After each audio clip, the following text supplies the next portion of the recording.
The Studer A827 is a 24-track multi-track recorder released in 1989 and is quite possibly the finest 24-track analog audio recorder ever made, with many still in use today around the world.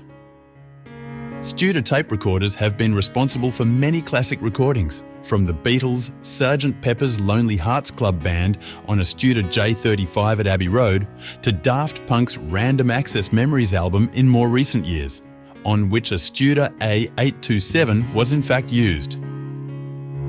Like all Studer recorders, the A827 was built like a tank, literally.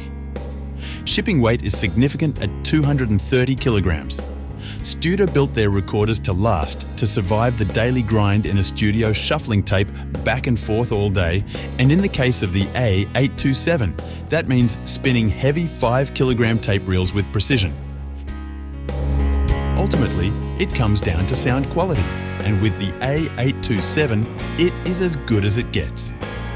The fact these machines were introduced in 1989, when Sony digital audio recorders had been on the market for several years, is testament enough. It can be argued that the early digital recorders were not sonically a match for the sound quality of a high-end Studer, and that is probably true.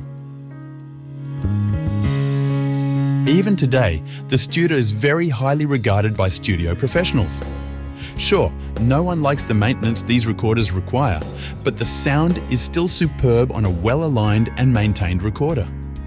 Regardless of the superior specifications of digital audio today, and those specifications truly are superior in every way to this tape recorder, it is still this sound most people seek to emulate.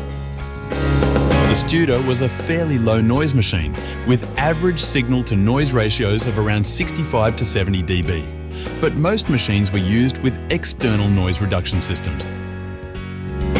At the time of the release of the Studer A827, the Dolby SR system was the most desirable solution, which lifted the already decent signal-to-noise ratio to as much as 95 dB, which approached the performance levels of the 16-bit digital recorders of the time. The Studer A827 has been used on countless recordings from the late 1980s through to the mid-1990s, when digital multi-track recorders eventually took over.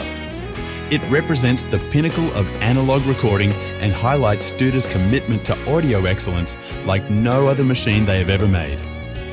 The machine used throughout this video once belonged to Whitney Houston, but it eventually found its way to a private studio in the Clare Valley region of Victoria in Australia. I used it for a day, where it proved to be a truly epic recorder, and in combination with the Dolby SR noise reduction system, an absolutely desirable recording system. If you enjoyed this video, please like and subscribe.